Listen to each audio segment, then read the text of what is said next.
कुछ लोग हैं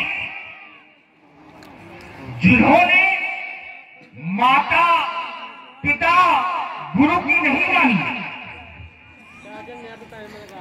पिता तजे हो प्रहलाद भरत महतारी। प्रहलाद ने पिता का क्यों? क्योंकि पिता की बात नहीं मानी। क्यों नहीं मानी? क्यों? क्योंकि पिता उसे भगवान के विरुद्ध ले जा रहा है। अगर पिता भगवान के विरोध में ले जाए तो पिता की बात कदापि नहीं मानेगा। दूसरा, भरत ने मां का त्याग किया क्योंकि उसने उसे उसके परमेश्वर से, उसके परम पिता से अलग किया। विभीषण ने अपने भाई को छोड़ दिया किसके लिए? उस परम पिता के लिए। बाली ने अपने गुरु की बात नहीं मानी। गुरु कहता था ये छलिया है, यही नारायण है, तुम्हें छलने आया है। लेकिन बाली ने उसकी बात नहीं मानी कि इनको दोष नहीं लगा। क्यों? क्योंकि ये सब परम पिता का विरोध करवा रहा है। अगर एक तरफ संसार के पिता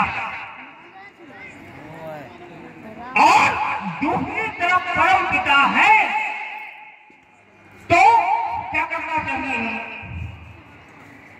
हमें परम पिता की ओर जाना चाहिए। एक सिद्धांत है, ममता का भी सिद्धांत है।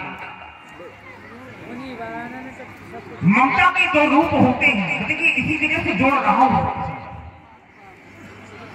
ममता भी दो प्रकार की होती है। अगर संसार से की जाए तो वो आसक्ति का स्वरूप है, अगर परमात्मा से की जाए तो भक्ति का स्वरूप है।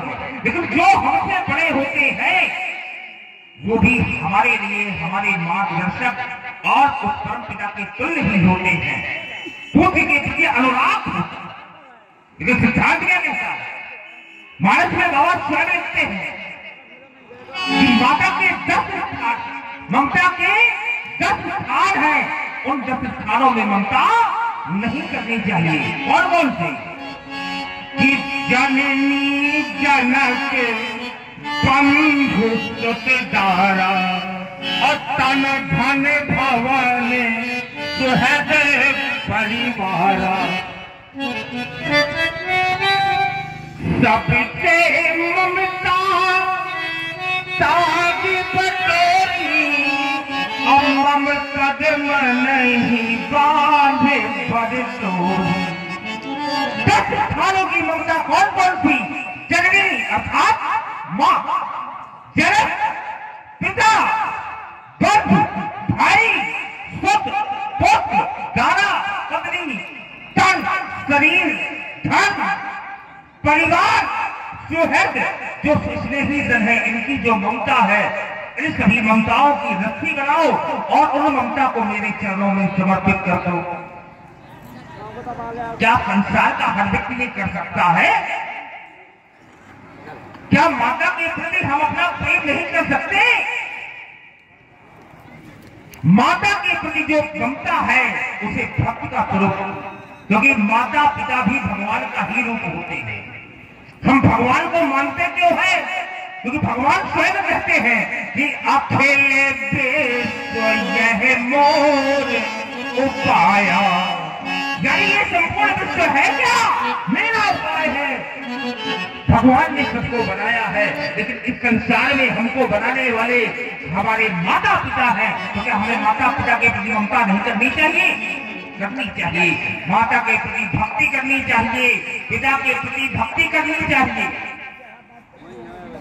किसी कवि ने कहा कि माने माँ बाप को जो ईश्वर, उसे चारों धाम करने की कोई आवश्यकता नहीं होती। ऐसा नहीं है, सिद्धांत ये नहीं है। सिद्धांत तो ये अपवाद है। कुछ अपवाद होते हैं, कुछ होते हैं सिद्धांत। सिद्धांत ये कहता है कि माता पिता गुरु और प्रभु की वाणी बिना विचारे इन पर विचार नहीं करना चाहिए और करना चाहिए। देखिए एक समय आया, मैंने भी अपने पिता की बात मानी, मुझे भी दोष किसी शास्त्र ने नहीं किया।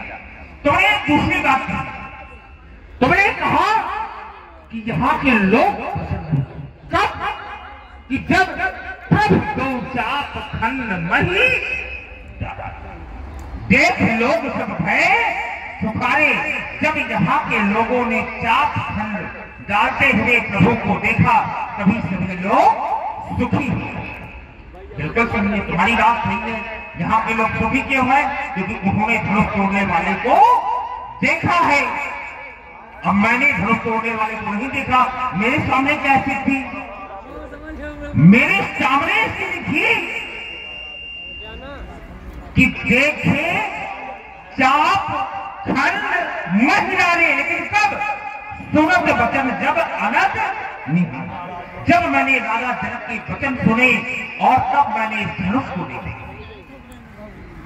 और धनुष को दो खंडों में विभाजित देखा, तभी मेरे हृदय में वेदना हुई और मैंने कहा कि कहूं जड़ जनक धनुष किस तोड़ा, देख दिखाओ। और इसके बाद भी अगर नहीं हुआ तो क्या बात, सो बिलगाओ।